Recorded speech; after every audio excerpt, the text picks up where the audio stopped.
আসসালামু আলাইকুম, আশা করি সবাই ভালো আছেন। আপনাদের মাঝে নতুন একটি ব্লগ নিয়ে আসলাম আবার। রাশিয়ার একটা গ্রামের ভিতর, গ্রামটা খুবই আধুনিক, তা না দেখলে বুঝবেন না।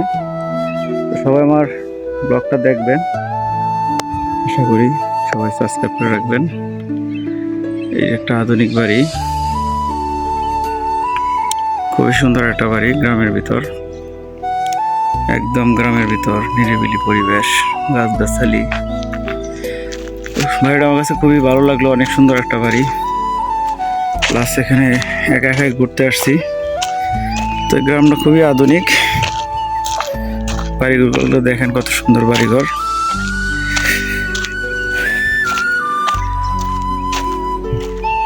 একটা নতুন একটা গ্রামে আসছি ঘোরার জন্য। আসলে বন্ধের দিন হলে আমরা ঘুরি, চতুর্দিক দিয়ে ঘোরাফেরা করি, কারণ সারাদিন বাসায় থেকে আর ভালো লাগে না। কাজের ফাঁকে একটু ঘোরাফেরা করলে একটু ভালো লাগে।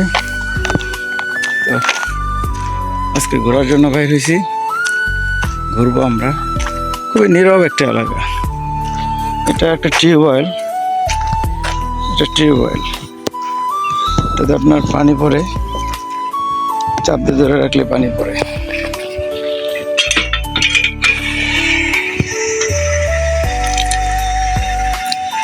পানি পড়ছে, কত সুন্দর পানি পড়ছে।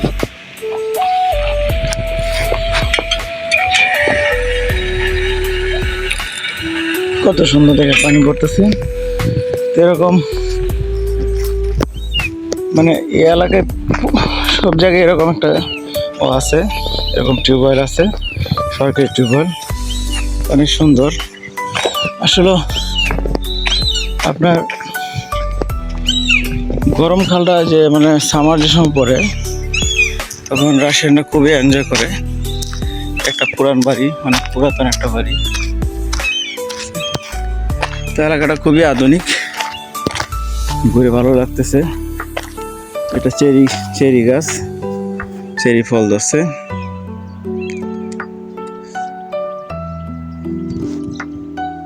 রাশিয়ার জাতীয় ফল হচ্ছে চেরি।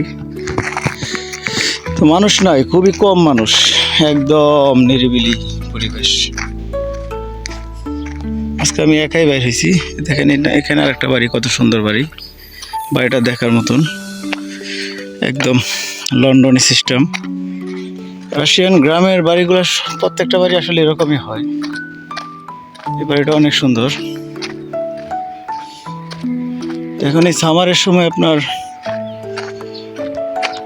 কৃষি কাজগুলো ওরা বেশি করে, শহরে চলে যায়, শহর থেকে এসে কৃষি কাজগুলো করে। বাড়ির আঙিনায় টমেটো, শসা, পেঁয়াজ, রসুন, আলু সবই করে। তো আজকে ঘুরে খুবই ভালো লাগলো। রাশিয়ার গ্রাম অঞ্চলটা আসলে ঘুরে খুবই সুন্দর লাগলো, খুবই ভালো লাগলো। দেখার মতন একটা জায়গাতে আসছিলাম।